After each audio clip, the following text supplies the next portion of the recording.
Hey guys, thanks for joining us for this 146th episode in Season 2 of Good Questions with Cameron Dole. Special guests on this episode include our weekly guest visit with Brandon Lang. We'll be talking about the NFL and college football games coming up this weekend. The rest of the show will all be from the archives. Dug up an old hard drive, found some great classic interviews, thought we would share those with you today, including one from 2017 with none other than Paula Deen. We also visit with Norman Lear about the American Masters documentary on PBS, Norman Lear, Just Another Version of You. We also visit with rock artist Meatloaf about his album Braver Than We Are. We also visited with Ken Jeong about Dr. Ken, that came from March of 2016. And also share one of my bucket list interviews with our good friend Charlie Daniels. This interview from 2016, we talked about his album Nighthawk, as well as his induction into the Country Music Hall of Fame. Of course, if you would, please take the time to subscribe, comment, leave some feedback, check out the shop, and, of course, share with your friends. Now, we changed the clocks this weekend, which means it's going to start getting darker earlier. And for a lot of people, it also means more nighttime snacking. And according to a new survey, 79% of Americans say their cravings for snacks increase when it gets dark earlier. And 9 out of 10 of us snack between dinner and going to bed. And here are the 5 foods we crave the most: ice cream, cookies, chips, popcorn, and candy. Every week we visit with our good friend, sports picker extraordinaire, and also podcast host, the best damn sports betting podcast, period. We've got Brandon Lang on the line. And Brandon, always great to visit with you, sir. Yeah, I'm just sitting here looking over the Rams in Houston from last week and looking at the bad beat of a lifetime. I just can't get over it. Rams were minus 16.5, and at the start of the fourth quarter, they're up 38-0. You're thinking, no problem, wait to cash your ticket, good to go. And then literally with 2 seconds to go, so it's fourth quarter, 8 minutes to go, 38-0. Texans score touchdown. Rams go 3 and out, take 1:45 off the clock. Houston gets the ball on their own 38. 4 plays later, a 45-yard touchdown pass. Extra point good, 38-14. Then they onside kick. They get it, 5 minutes to go. Go down and drive and score second and goal at the 9 with 2:35 to go. Go for 2, get it. And the final score, 38-22. And the Texans cover the 16.5. How you doing? I mean, unbelievable. That, and then Clemson returns a fumble for a touchdown with no time on the clock to cover the number against Florida State. I mean, it's just stuff that goes on in these games. And my job, you just shake your head and say, wow, because you can't make this stuff up, man. You just can't. Unbelievable. That's right. Well, coming into this weekend, what are the big college games that stick out on the schedule for you this Saturday and leading up to the NFL as well? Well, I like Louisville at home, plus the 3.5 over Clemson. Like I said, it took a fumble return for a touchdown with no time on the clock for Clemson to get their first cover in 2 years. They had failed to cover every game this year. And I put Clemson in the same class as the Kansas City Chiefs. Sometimes it's just so hard to accept the fall from grace when they've been so good for so long, but that's what's happened here. And I just think Clemson's going to have to reload and get after it. They're not going to a bowl game. Their season's pretty much over. I mean, they're sitting here, and granted, they're 5-3, and they got games against Louisville. Then they play UConn, and they finish with Wake Forest and South Carolina. So technically speaking, they're not going to beat Wake. That's not happening. So if they lose to Louisville and Wake beat UConn, they'll be 6-5. They'll finish 7-5. Now, here's the question: does Dabo Swinney, after playing the BCS for who knows how long, is going to accept a bowl bid to the Firestone Bowl in Charlotte, North Carolina? That'll be the $1 million question, guys. You want to go play a bowl game? These players are going to be like, bro, we've been at BCS the last 4 years. You really think we want to go play in some minor little bowl games? Screw that. We're going home. I like Louisville plus the points, and then I also like Wake Forest plus the 2.5 over North Carolina. Wake undefeated, put up 70 at Army. North Carolina's got no defense. High-scoring game, and I think at the end of the day, Wake Forest is a winning team. North Carolina figures out a way to lose games. And who, as we like to talk about this each week, is who has impressed you as of late the last couple of weeks? Maybe somebody that has maybe turned things around from earlier in the season. I wouldn't say turn things around, but Michigan State coming back in the fourth quarter to beat Michigan. And speaking of Wake, Kenneth Walker transferred from Wake to go to Michigan State, and now he's probably going to win the Heisman Trophy. They got a tough little game at Purdue, but I was really impressed with Michigan State and their resilience in that game. And if they get by Purdue, you're basically looking at a huge showdown down the road against the Buckeyes of Ohio State. I mean, it's going to be interesting to see as this Big Ten plays out where they're at, because for Michigan State, they finish at Ohio State next week after playing Maryland at home. So they still have Ohio State on the road and Penn State at home. So they're not out of the woods yet, but that was, for me, it's really going to be interesting down the stretch how this Big Ten plays out. Now, the NFL got underway last night. The Colts victorious over the Jets. Most folks are as well. Brandon, what does that set the tone for the weekend NFL-wise? I know Derrick Henry's out. You're getting value. I'll take the Titans plus the 7.5 over the Rams. I like the Bengals minus 2.5 over the Browns. And last but not least, you're going to tell me that you're the Las Vegas Raiders, and one of your teammates, your most likable teammates, probably one of the most likable guys on the team, is doing $157 on a side street in Vegas on Rainbow Boulevard, breaks to 127, hits the back of a Toyota RAV4, and kills a woman and his dog. NFL career over, probably going to spend 10 to 15 years in prison for murder. Vehicle manslaughter. Now you're going to tell me you've dealt with that for 4 days, you're going to get on a plane, you're going to fly to New York, and you're going to be 100% focused to play a football game. I just don't see it. Give me the Giants, plus the 3.5 over the Raiders. That's right. And, of course, Brandon, want to make sure and remind folks about the latest episode of the podcast coming up as well. Yeah, we're going to drop one finally. We've been off for a couple weeks, so people have been chomping at the bit. So the best damn sports betting pod, period. We got that going on. And, of course, BrandonLane.com, our handicapper's doing a great job. It's where you want to go to win. That's right. Well, Brandon, always great to visit with you, sir. Here's to a successful weekend. Yeah, you too, by the way, in your pool there, buddy. After being humble, you'll bounce back big. All right, in this segment, it is time for some nerd news, where we cover the most important news for your brain that you may have missed. Here's a quick rundown of this week in science. First off, a new study found that the biggest whales in the world eat about 3 times more than we thought. A single blue whale can consume 20 to 50 million calories a day, or the equivalent of 80,000 Big Macs. Second, in other animal news, 2 California condor chicks hatched from unfertilized eggs, so they can reproduce asexually without mating, which is something we didn't know. Third, in space news, astronauts grew peppers on the space station for the first time and used them to make tacos.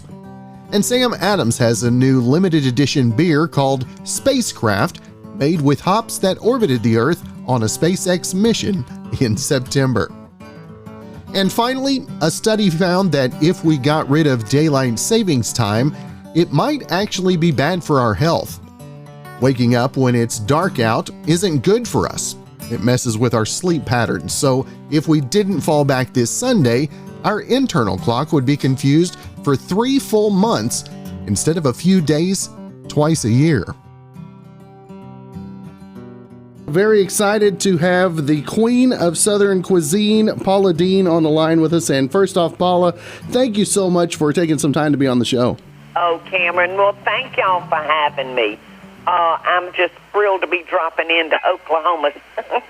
Now, of course, talking about Positively Paula, it's available on Dish, U2 America, and streaming on Roku. And how much fun is it for you to be able to share your love of food with viewers and readers worldwide?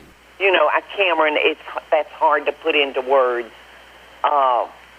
You know, you never know. I stand in front of that camera and I look into that camera lens, but you never have any idea how many people you're affecting.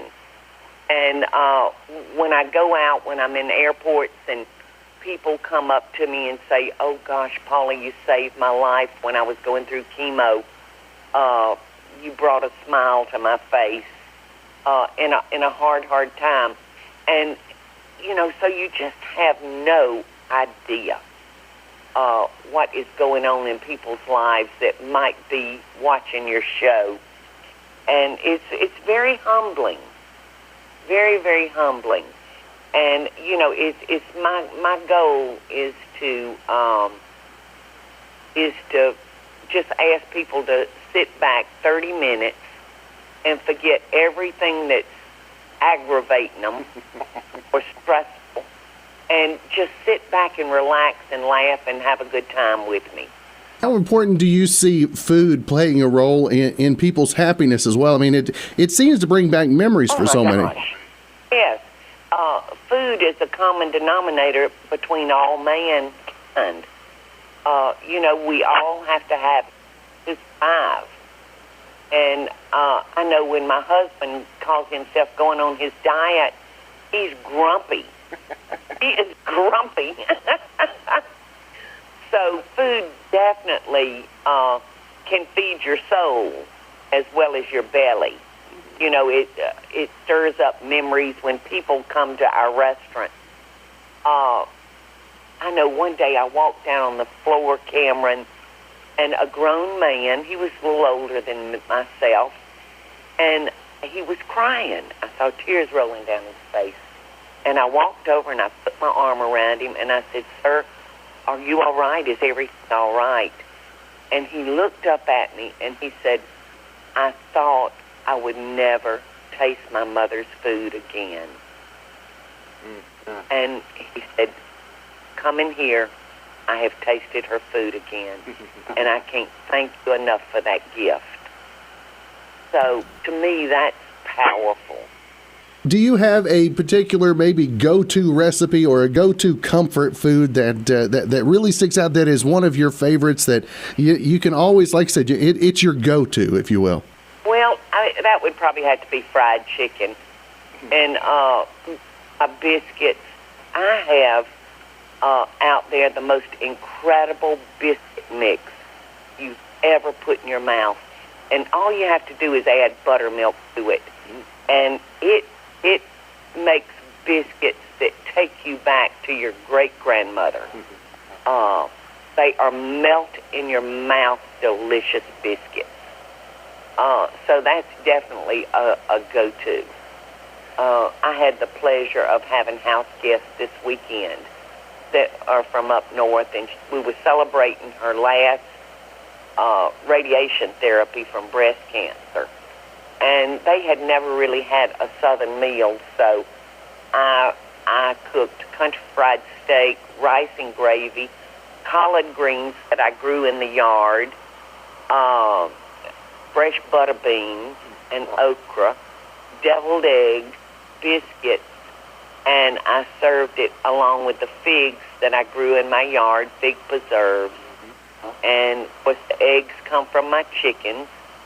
And for dessert, I did a pear cobbler, you know, and we grew the pears here. So that was so rewarding to me to be able to serve those new friends, you know, a true Southern meal. Do you find yourself getting nervous when you have to prepare? Like you said, they were from the north, hadn't really had a southern meal. Do you still have nerves when you're in the kitchen cooking? No. No. No, because unless they're from Mars, they're going to enjoy our Southern food, regardless of where they come from, because it's mama's food. Now, of course, you can watch Positively Paula, like we said, on Dish, on YouTube America, on streaming on Roku as well, and also you've got a new cookbook as well. I do. 20 years ago, I self-published my first little cookbook, and it was out like 2 weeks when a big literary house out of New York came in and bought the rights to that book. And so there was only 5,000 in print, and it kind of rather quickly went on the endangered species list, you might say. And I know someone paid like $2,000 for one online. So it has been my dream for years to reproduce that cookbook and make it more available to other people that wanted it. So it's back, and it's called Favorite Recipes of the Lady and Her Friends, my very, very first cookbook. And we've got pictures of the cover that we did 20 years ago, and we've got an updated cover. And on the back, there was a picture of the boys and me shot in front of this tree 20 years ago. Well, my son went back and found that tree, and we recreated that picture 20 years later. And it's just a great cookbook. It was good enough that it was bought, like I said, by a big house. And we realized, too, that a lot of the recipes didn't make it into the remake. So we were really happy about the opportunity, to reprint this. That's right. Well, of course, excited to get a copy of that one. I'm the cook in our house, so I've followed a lot of your recipes. Appreciate. Oh, are you? Yes, I am, and I tell you, I appreciate your smile and the way that you truly bring happiness to so many people. And again, thank you so much for taking the time to be on the show. Well, thank you, Cameron. And like I said, I so appreciate you having me in. And, I just want to take the opportunity to send everybody love and best dishes out there.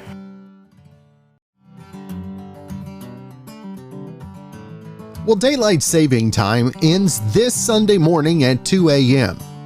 The good news is that you gain an hour and get an extra hour of sleep that night. The bad news is that it's more clock changing, and Americans, we're over it. In a new poll, 63% of people want to eliminate daylight saving time forever. Just 16% want it to continue, and 21% aren't sure. Probably because they don't remember why we're even doing it in the first place. Now, the idea ages ago was to align waking hours to daylight hours, but with technological advances and globalization, it has seemingly become more disruptive than beneficial.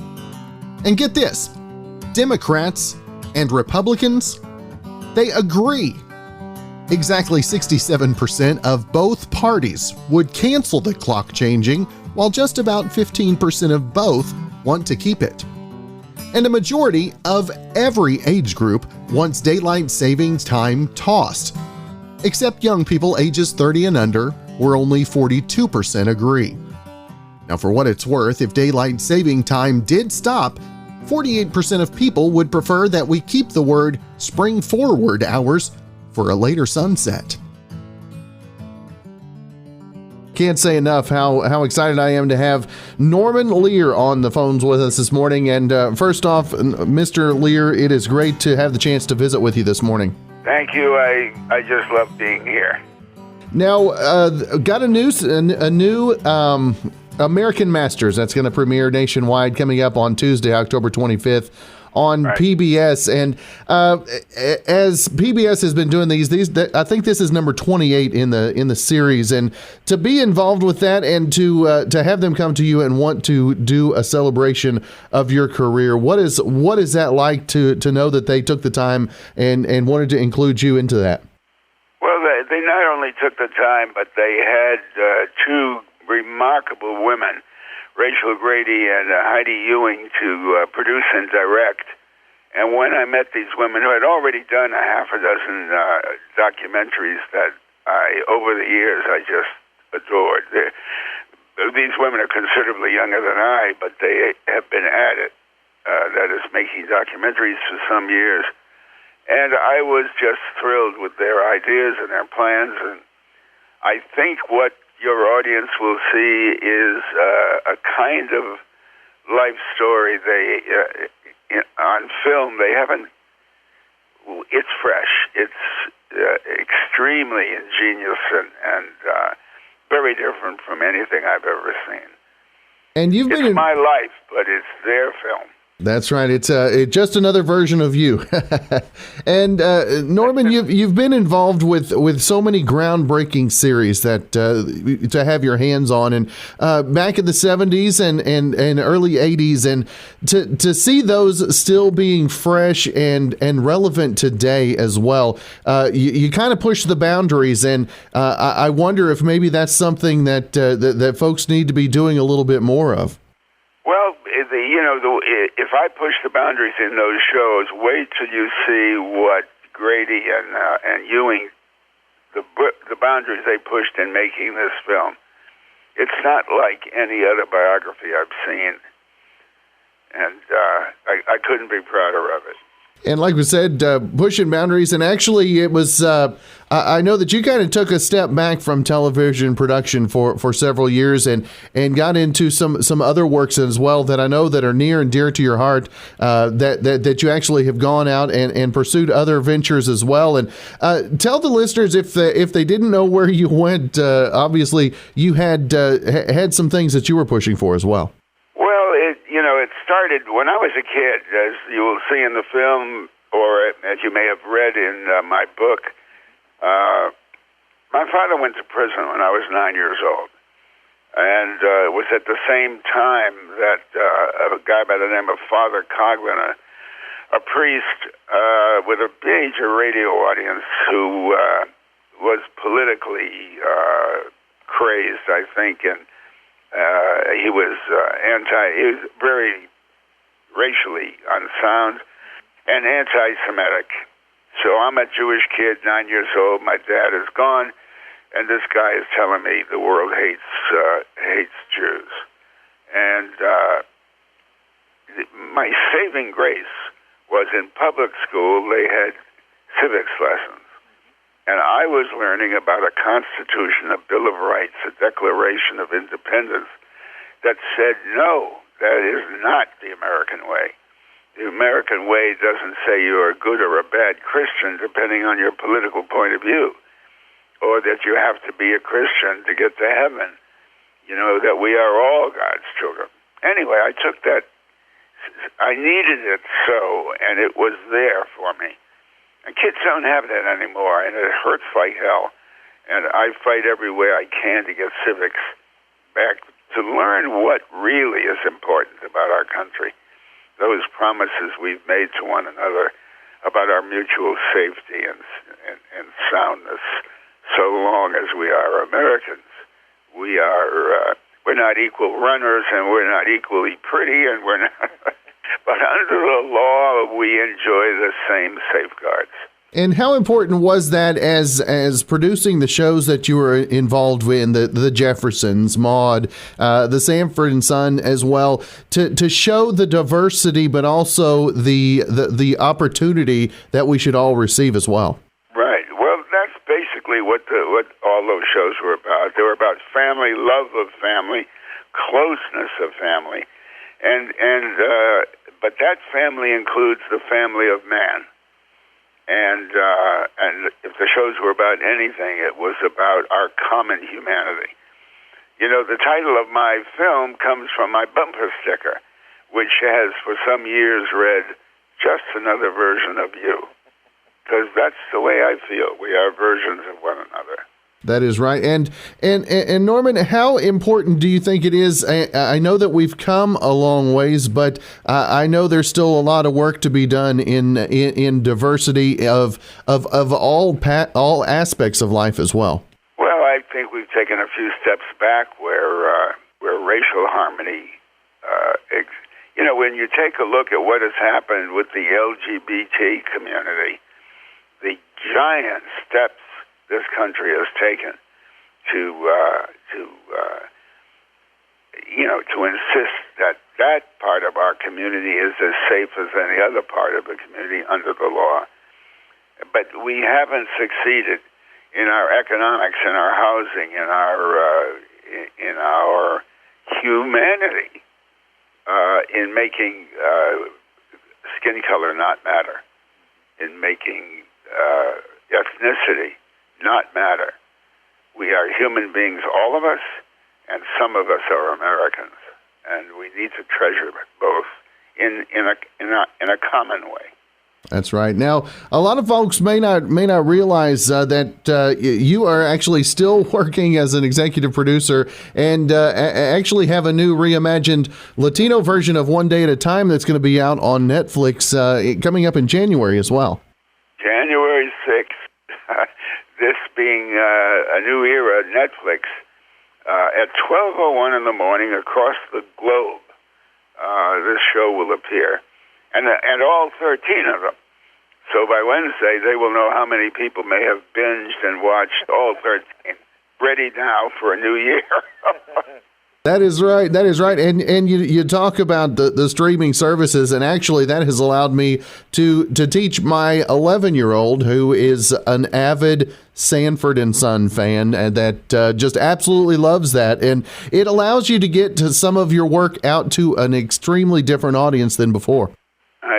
I loved that 11-year-old because I loved Fred Sanford. If he made, if he makes this kid laugh, I think that's the gifts of gifts. I'm 94 years old because I've laughed all my life. I'm so confident of that. That's right. And again, the new American Masters, Norman Lear, Just Another Version of You, premieres Tuesday, October 25th on PBS, and also going to be available on Blu-ray, DVD, and digital HD as well that day. And Norman, it has truly been my honor and privilege to visit with you this morning. Looking forward to the upcoming documentary. And again, thank you so much for your time. You're welcome, Cameron. You didn't enjoy it one bit more than I did.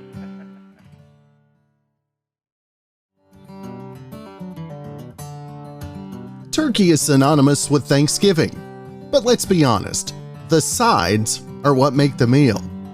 But what if you could only have one side? Which would you choose? Well, someone pored over Google Trends data to put together a breakdown of the most popular Thanksgiving side dishes in each state. And not surprisingly, people love their potatoes. Mashed potatoes were number one in 9 states. Baked potatoes were number one in 3, and 6 more had variations like hash brown casserole, sweet potato casserole, and cauliflower mashed potatoes, which was the number one side in Delaware. Now, rolls were number one in 4 states. Green beans and collard greens topped the list in 3 states apiece, and stuffing was also number one in 3 states, which seems low. Now, other number one sides include charcuterie trays, macaroni and cheese, creamed corn, cornbread, stuffed mushrooms, salad, gravy, and glazed carrots, which were number one in Rhode Island. Meatloaf on the line with us, and first off, Meatloaf, thank you so much for taking some time to be on the show. Oh, no problem. I said to you before we started, Flashback Friday, am I a flashback? And you said I'm a flashback. And I want to know why you are a flashback. Because the music that brings me back to my day was the 80s, the 70s, the early 90s, and so that's yes, okay, then you're a flashback. That is right. That is right. And I know you got. I'm really not a flashback because we just put out a great record called Braver Than We Are that is completely different than anything else that's out there. And we did it on purpose. We started doing the stuff like we did on Bat 2 or Bat of the Hell and things. And I said to Jim, this is boring. And I want to do something completely different like we did on Bat. And he totally agreed. And that's what we did. And I said, well, people are either going to love this record or they're going to hate it. And people love it. And I get other people that write to me, this record sucks. And I take the time to write them back and say, you know what? You heard the record, but you didn't listen to it. So I would recommend to you that you listen to it 4 times. And by the 4th time, you're going to change your mind. And what is it about the new album that that you think touches such a chord with the listeners? You know what? I can't explain it. But I know because I literally have heard this record. I still listen to it, and it's been out since September. There's something there. It got sprinkled with fairy dust somehow. It is magical, and it will literally, like the Wizard of Oz, take you, if you give it the time and you give it, you know, people want everything easy. This is not an easy record. It wasn't easy to do. It's something that you have to listen to. Once you hear it and once you get on that journey, on that road, you're going to love it. But there's just a lot of people that go, oh, it sucks. And I'm just going, well, you want an instant gratification. And I'm not the artist that's going to give you that. And what is it about I think that's exactly right about the new listeners out there with social media, the internet and everything. Everybody's looking for something that's going to grab them right away. As you have progressed in your music over the years, what have you learned from your previous recording processes that you added to Braver Than We Are and put yourself so much on the line with it? Well, I put myself on the line really with Hang Cool Teddy Bear, Hell in the Handbasket, Braver Than We Are. I'm always wanting to change. I'm like a painter. I want to find a new subject to paint. I don't want to, you know, a painter would never, a real artist would never paint the same flower over and over again. And I think that's why I like Bruno Mars, because you never know what he's going to do. You literally never know what he's going to do. That is right. And I like that. You know, back in the old days, you know what the Cream was going to do. You knew what Hendrix was going to do. You didn't always know what Joplin was going to do. But I have always wanted to be. I'm at heart an actor. So you have to have a different character. You're in a different play. You're a different character. You're a different human. And so I've taken that into the records.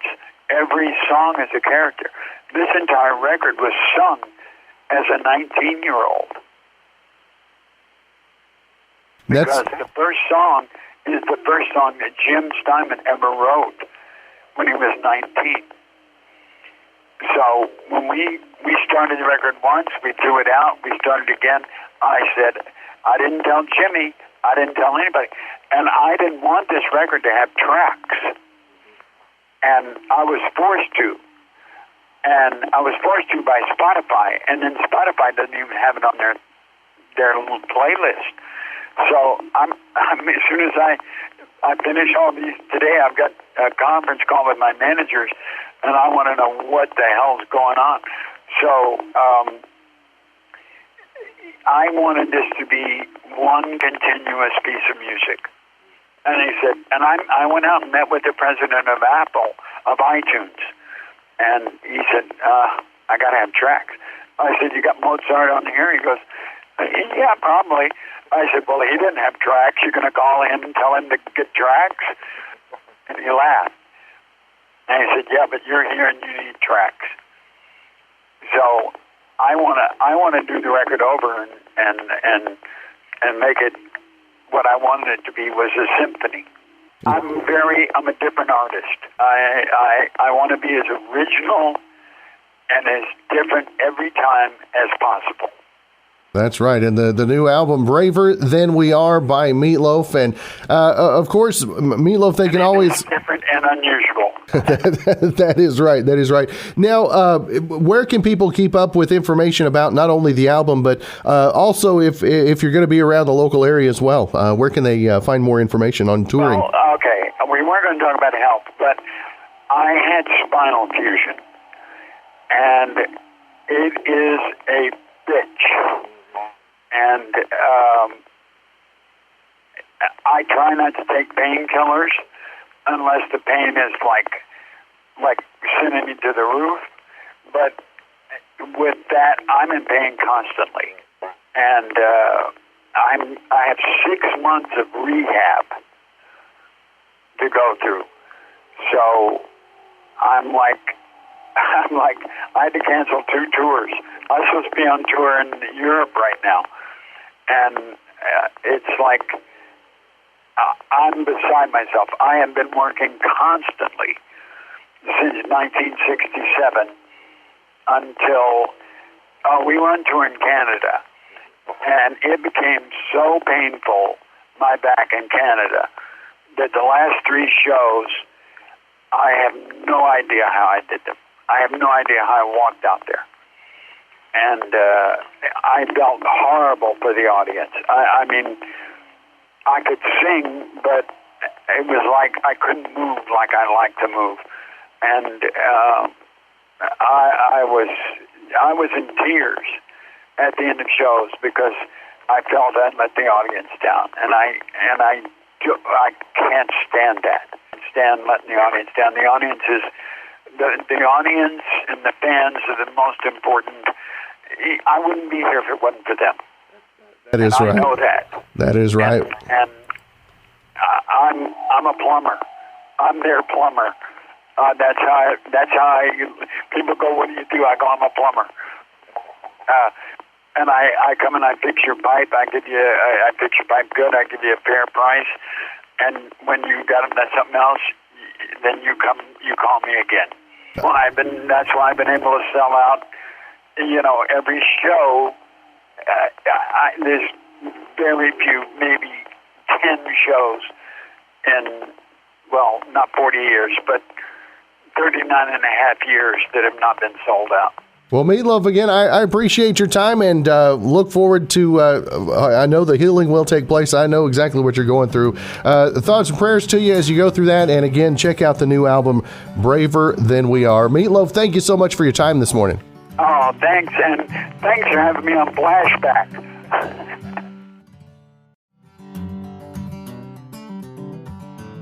Now, this is one of those stories where drugs had to be involved, right? A postal worker in Bridgeport, Connecticut was out delivering mail on Monday when a 56-year-old guy named Wilson Ortiz robbed her.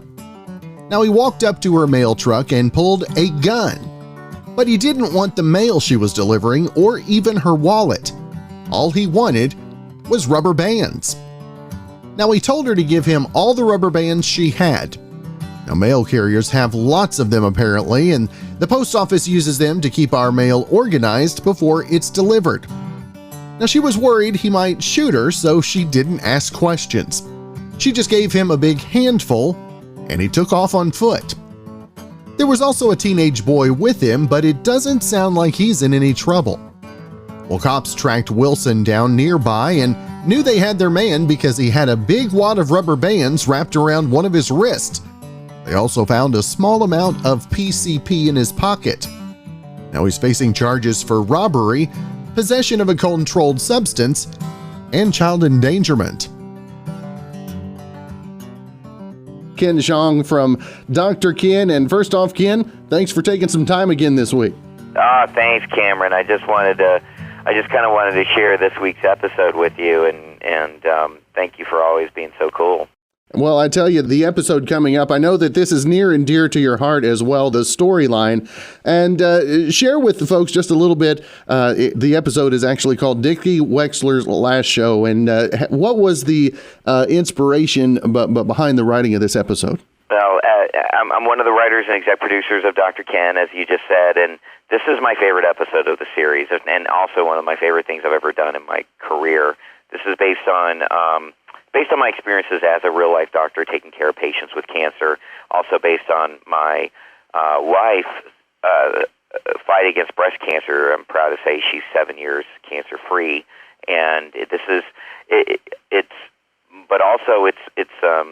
it's even more universal than that. It wasn't written by me, this episode, and this episode also, the writer of this episode also used his own experiences in this particular episode, and that's what I like about it. It's not just like a Ken Jeong personal journey. It really is. You feel like it's written for everybody, and this is Ken's favorite patient in the show is a old school Friars Club comedian named Dickie Wexler, kind of a Don Rickles kind of a guy who has a big show coming up to perform, and his cancer has returned, and Ken has to deal with telling him he can't, while Dickie's in the hospital bed, you can't do that show, but also Ken knowing that his condition is terminal and he may not come out, he may not survive very long, and so it's a very touching episode. But the fact that the character is a old school stand-up comic, there's still great jokes, and there's a lot of comedy to be had at the same time where there's a lot of tragedy, and the blending of the comedy and the tragedy, and it makes for such a heartfelt, genuine, emotional episode that it became bigger than what I thought it would be. What I wanted was something kind of a personal story that has become even more universal and touching. So if anyone has a loved one with cancer, anyone with cancer, they will understand this episode, and it's for them. And it's really, it's one of the most amazing things I've ever been a part of in my career. And just very grateful to the writer Eric Summers, the showrunner Mike Sikowitz, and the actor playing Dickie Wexler named George Weiner. It really was just such a moving experience, basically just had to call and tell you about it. There you go. And of course, dealing with cancer, well, one of the things, so many, when they're dealing with that, dealing with the depression, dealing with the unknowns, but this show also gives an opportunity, like you said, to bring in a little bit of humor and to bring in a smile, a laugh, or anything that you can do for somebody dealing with cancer that can play such a physical role for them as well.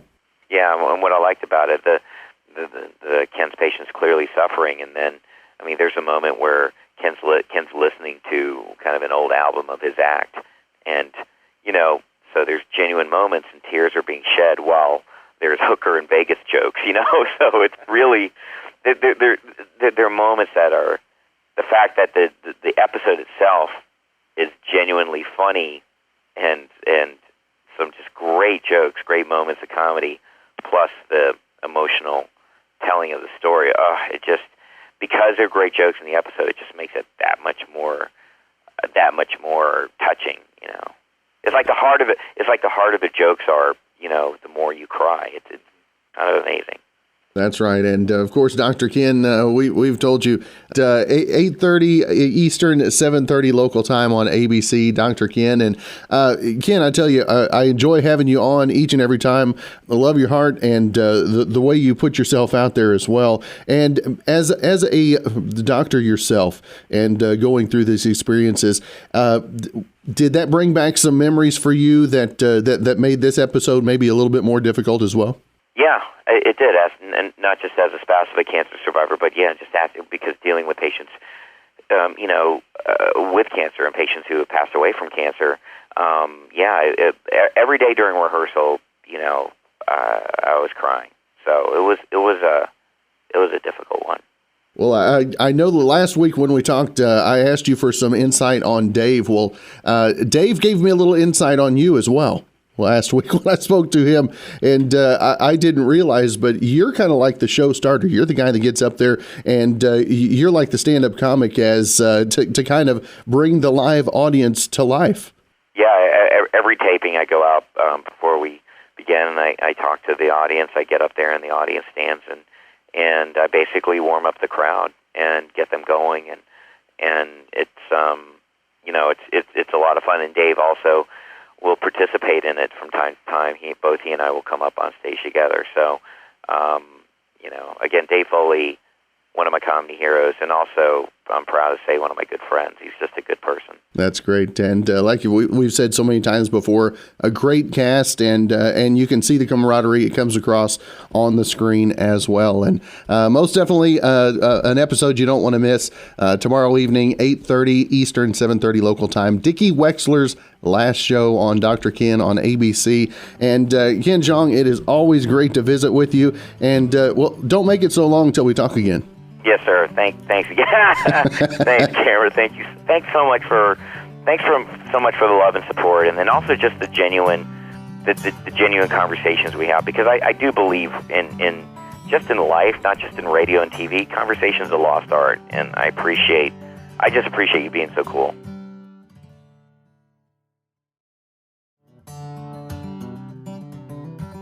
Now, believe it or not, there are people who really enjoy exercising, but for the rest of us, it would be a dream to never have to work out again.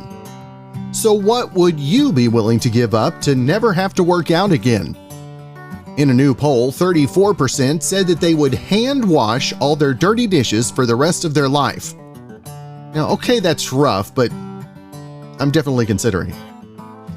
Now, 33% said that they'd stay with the in-laws for a long weekend. 29% said they'd reconnect with a high school bully. 25% said that they would text an ex. And 25% said they'd cancel Netflix for a year. Now, is it just me, or do all those things seem kind of like sweet deals? Even if you like exercising, you might be enticed.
It was just an idea this time. We thought they were to get it done. That's right. And of course, Charlie, being inducted into the Country Music Hall of Fame as well. And what does that mean to you, whenever you look at your career and the effect that you've had on other artists as well, to be recognized with that induction? It's hard to even articulate that. I'm not really assimilated in how I did. It's like when the president CMA told me that I was going to be inducted, I literally had to stop and think, did she really say what I thought she did? Did she actually say I was going to be inducted in the Country Music Hall of Fame? It took me a little time just to grasp it, and I'm still kind of there. It's just such an incredible honor. So a lot of times I never knew if it would even happen at all. I never knew certainly it would never happen during my lifetime. So it's a double blessing. I'm very thankful the Lord has blessed me with this tremendous blessing. And it's also offered you an opportunity and a platform, if you will, to do so much for others, not only in the music industry, but also you've got the volunteer jam coming up as well. And it's going to be kind of along the lines of a big birthday that you got coming up as well. Well, it definitely is along the lines of a big birthday. I'll be 80 years old actually in October. But we decided to do the jam this year. This is the 45th anniversary of volunteer jam. We decided to do it. So we decided that what the heck, you're only 81, so we'll just extend the birthday time and go in and celebrate the birthday at the same time. So that's what we're doing. Volunteer jam / 80th birthday party. And for so many people to have taken up the cause with you as well, what does that mean for you to be able to impact other people's lives and have so many artists that have come in to join along with you? Well, we have everybody. We've had everybody. I saw everybody. We've almost everybody in the music business at one time that has been there very long. Has been to the volunteer jam, and this year it's incredible lineup. We got Larry the Cable Guy. We've got Chris Stapleton and Kid Rock and Travis Tritt. And let's see who am I missing? We just added Luke Bryan.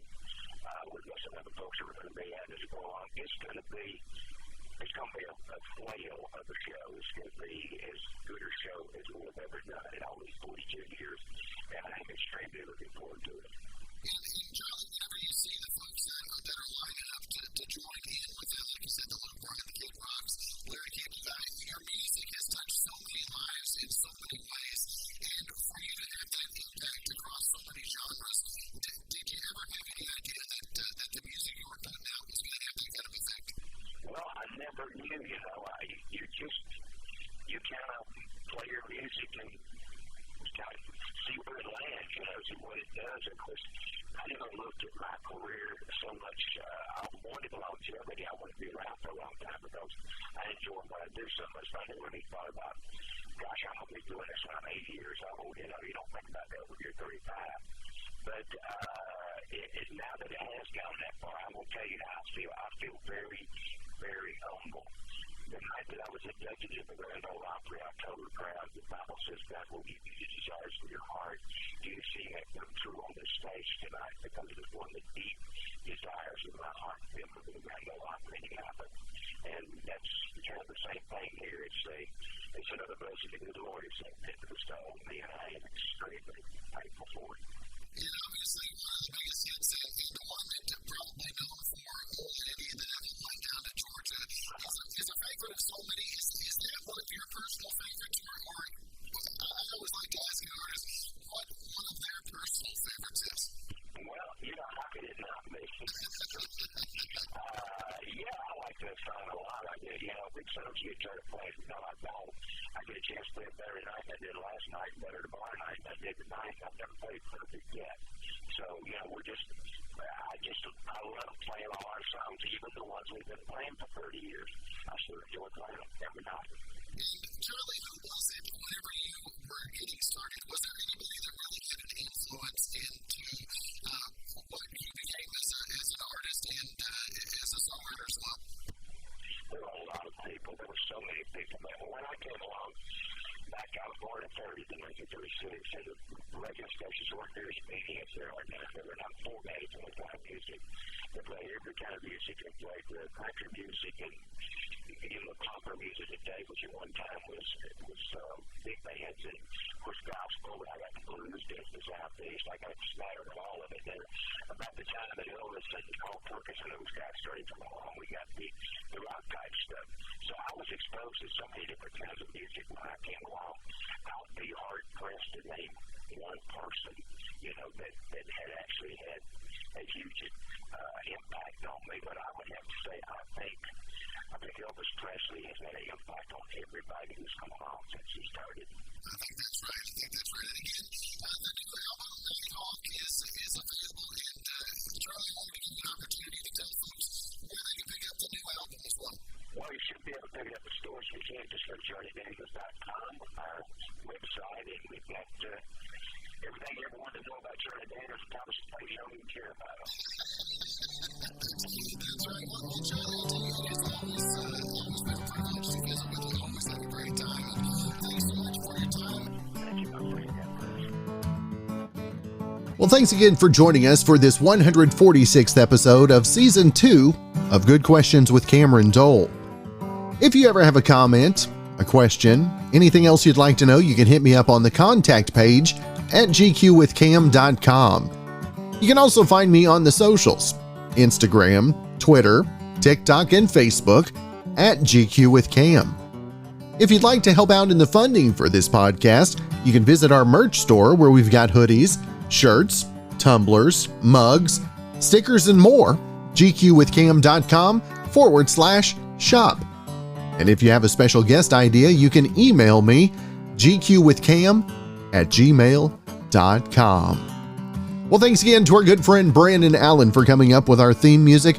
We're going to let him play us out and hope you guys have a great rest of your evening. Thanks for joining us and sharing some great memorable interviews that I've had the great privilege to do